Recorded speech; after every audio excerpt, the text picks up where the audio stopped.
इंतहाई संगीन हालात हों तो इंतखाबात का मज़ीद वक्त बढ़ सकता है। चीफ जस्टिस उमर बंदियाल के 2 असम्बलियों के इंतखाबात से मुताल्लिक असखुद नोटिस केस में रिमार्क्स। कहा कि आर्टिकल 224 कहता है कि नवे रोज़ में इंतखाबात होंगे। सुप्रीम कोर्ट में सिर्फ आइनी नुक्ता देखना है और इस पर अमल दरामद कराना है। सुप्रीम कोर्ट आइन की खिलाफ वर्जी बर्दाश्त नहीं करेगी। देखना है कि असम्बलियों की तहलील के बाद इंतखाबात की तारीख देने का इख्तियार किसको है। सदर ममलिकत, चारों सूबों के गवर्नर समेत तमाम फरीक़ैन को नोटिस जारी। केस की रोजाना की बुनियाद पर समाअत करने का फैसला। समाअत कल तक मुलतवी।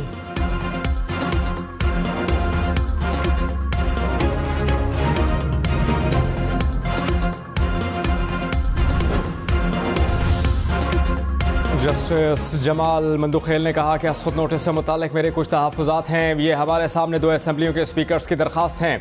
ये असखुद नोटिस जस्टिस एजाजुल हसन और जस्टिस मज़ाहिर अली अकबर नकवी के नोटिस पर लिया गया। इस केस में चीफ इलेक्शन कमिश्नर को भी बुलाया गया है, जो कि फ़रीक नहीं। चीफ जस्टिस ने रिमार्क्स दिए। वक्त जल्दी गुजर रहा है। हाई कोर्ट में मामला ज़ेर इल्तिवा था मगर कोई फैसला नहीं हो पा रहा था। इन फैक्टर्स की बुनियाद पर असखुद नोटिस लिया गया। जस्टिस मुनीब अख्तर ने रिमार्क्स में कहा कि जमहूरियत में सियासी जमातें हुकूमत बनाती हैं। मेरे ख्याल में तमाम सियासी जमातों को सुनना चाहिए। जस्टिस अतहर मिनल्ला ने कहा कि पहला सवाल ये होगा कि असम्बलियाँ आइन के तहत तहलील हुई या नहीं। दूसरा सवाल यह है कि असम्बली की तहलील को भी आर्टिकल 184 की शिक 3 को देखना चाहिए। सुप्रीम कोर्ट ने मार्च के असखुद नोटिस केस का हुक्मनामा जारी कर दिया। अदालत ने कहा कि हमारे सामने 2 दरखास्तें आई। दरखास्तों में गवर्नर्स की जानिब से इलेक्शन ऐलान न करने को चैलेंज किया गया। सदर ममलिकत ने 20 फरवरी को 9 अप्रैल को इंतखाबात कराने की हिदायत की। हाई कोर्ट्स ने इलेक्शन तारीख के लिए गवर्नर से डिस्कस करने की हिदायत की।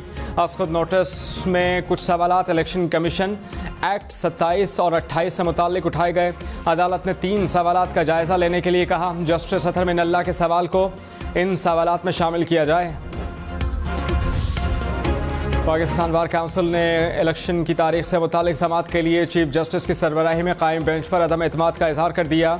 एलामिया में कहा गया है कि जस्टिस काज़ी फ़ाइज़ ईसा और जस्टिस तारिक मसूद को बेंच से बाहर रखने से गैर जानिबदारी और न्यूट्रल होने के तस्वुर पर हर्फ आएगा। उम्मीद करते हैं कि जस्टिस मज़ाहिर अली अकबर नकवी रज़ाकाराना तौर पर खुद को बेंच से अलग कर लेंगे। 2 सूबों में इंतखाबात से मुताल्लिक सुप्रीम कोर्ट का असद नोटिस पर वज़ीर आज़म शहबाज शरीफ की ज़ेर सदारत मुशावरती इजलास। वज़ीर आज़म ने रहनुमाओं को सदर ममलिकत के ख़त पर एतमाद में लिया। कहा कि सदर ममलिकत गैर आइनी इक़दामात से गुरेज करें। सदर ममलिकत डॉक्टर आरिफ अलवी का इलेक्शन कमीशन को इंतखाबात से मुताल्लिक लिखा गया ख़त गैर आइनी है। इलेक्शन कमीशन खुद मुख्तार इदारा है। इलेक्शन से मुताल्लिक जो भी फैसला करेगा हुकूमत अमल करेगी। पीटीआई जेल भरो तहरीक में नाकाम हो चुकी है। अवाम ने इंतशार की सियासत को मुस्तरद कर दिया। जस्टिस मज़ाहिर अली अकबर नकवी के खिलाफ सुप्रीम जुडिशल काउंसिल में दरख्वास्त दायर। दरख्वास्त में इस्तदा की गई कि जस्टिस मज़ाहिर नकवी के ऑडियो लीक जैसे मामलात की तहकीकात की जाएँ। रेफरेंस एडवोकेट मियाँ दाऊद की जानिब से दायर किया गया। मियाँ दाऊद ने दावा किया है कि जस्टिस मज़ाहिर नकवी की आमदन से ज़ायद जायदादें हैं। इनके कुछ असासे हैं जो कभी रिकॉर्ड में नहीं लाए गए। लगता है कि कानून से सबको फ़ायदा पहुंचाया गया। चीफ जस्टिस उमर बंदियाल के नैब तरामीम से मुताल्लिक केस में रिमार्क्स। कहा कि नैब ने नए कानून में वाज़ेह नहीं किया कि केसेस ने कहाँ जाना है। इससे मुताल्लिक कोई इदारा भी नहीं बनाया गया। वापस भेजे जाने वाले रेफरेंसेस का कोई कस्टोडियन भी नहीं बनाया गया। ये खुशकिस्मती है कि हमारे पास इसका डिजिटल रिकॉर्ड मौजूद है। नैब चेयरमैन अपने ओहदे से मुस्ताफ़ी हो गए हैं। वो एक बेहतरीन साख के हामिल पुलिस ऑफिसर थे।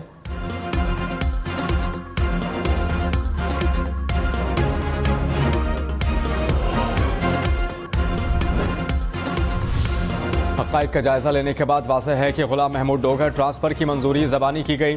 साबिक़ CCPO लाहौर ग़ुलाम महमूद डोगर की बहाली का तहरीरी हुक्मनामा जारी। कहा कि ज़बानी मंजूरी के बाद में तहरीरी तौर पर इलेक्शन कमीशन से इजाज़त हासिल की गई। ग़ुलाम महमूद डोगर की ट्रांसफ़र सुप्रीम कोर्ट के 2 दिसंबर के हुक्म की खिलाफ वर्जी है। ग़ुलाम महमूद डोगर केस की आइंदा समाअत पुलिस ट्रांसफ़र पोस्टिंग केस के साथ की जाए। सानिया बार खान में नया ड्रामाई मोड़। मुग़्वे खातून, उसकी बेटी और बेटे कोहलू से बाज़ियाब। कुएं से मिलने वाली लाश किसकी? मामला उलझ गया। पोस्टमार्टम रिपोर्ट के मुताबिक लाश 17 साल लड़की की है जिसको ज़्यादती के बाद कत्ल किया गया। मुकदमे में नामजद बलूचिस्तान के वज़ीर अब्दुर्रहमान खेतरान की आज अदालत में पेशी का इम्कान। वाक़े के खिलाफ कोयटा में तीसरे रोज़ भी धरना।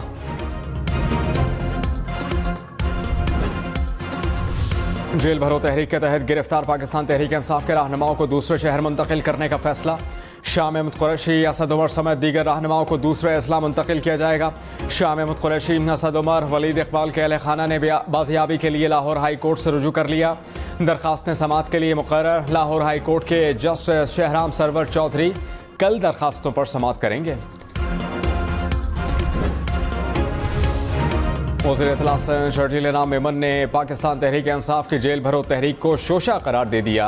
कहा कि पीटीआई धरनों और लॉन्ग मार्च की तरह जेल भरो तहरीक भी नाकाम होगी।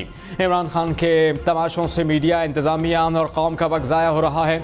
जमहूरी क़ुव्वतों के साथ काम करने के बजाय इमरान खान सर्कस लगाए हुए हैं।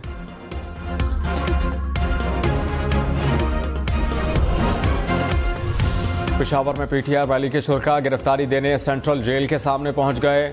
सूरी पुल के करीब पुलिस और शुरका आमने सामने। पुलिस ने रैली शुरका को आगे जाने से रोक दिया। परवेज खटक ने कहा, आइन 90 दिन में इलेक्शन कराने का हुक्म देता है। आइन से छेड़खानी की तो मुल्क में अफरा तफरी फैल जाएगी।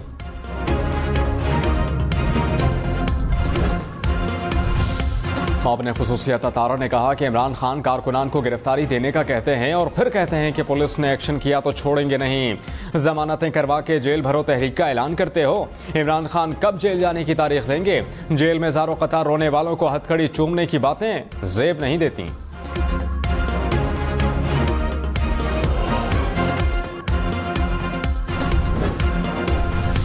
शेख रशीद ने कहा कि किसी का बाप भी इलेक्शन होने से रोक नहीं सकता। 9 रुकनी बेंच का फैसला सारी कौम को कबूल करना होगा। मुल्क को अल्लाह के बाद अदलिया बचाएगी। रेफरेंस दायर करें या कुछ और, कुछ नहीं होगा। इमरान खान ने महंगाई और चोर बाजारी के खिलाफ ऐलान जंग कर दिया। IMF से स्टाफ लेवल मुआहदे की राह हमवार। सदर ममलिकत डॉक्टर आरिफ अलवी ने फाइनेंस बिल 2023 की मंजूरी दे दी। सदर ममलिकत डॉक्टर आरिफ अलवी ने फाइनेंस बिल की मंजूरी आइन के आर्टिकल 75 के तहत दी। वज़ीर आज़म शहबाज शरीफ और काबीना का तनख्वाहें ना लेने का बड़ा फैसला। वफाकी वज़रा, वज़ीर ममलिकत, मुशीर, मुआवनीन खुसूसी मराद भी नहीं देंगे। गैस, पानी और बिजली के बिल ज़ाती जेब से अदा करेंगे। ज़ेर इस्तेमाल लग्जरी गाड़ियाँ वापस लेकर नीलाम की जाएंगी। वज़रा को सिक्योरिटी सिर्फ एक गाड़ी मिलेगी। वज़ीर आज़म ने कहा कि इक़दामात से सालाना 200 अरब रुपए की बचत होगी। काबीना की तादाद पर भी जल्द अच्छी खबर देंगे।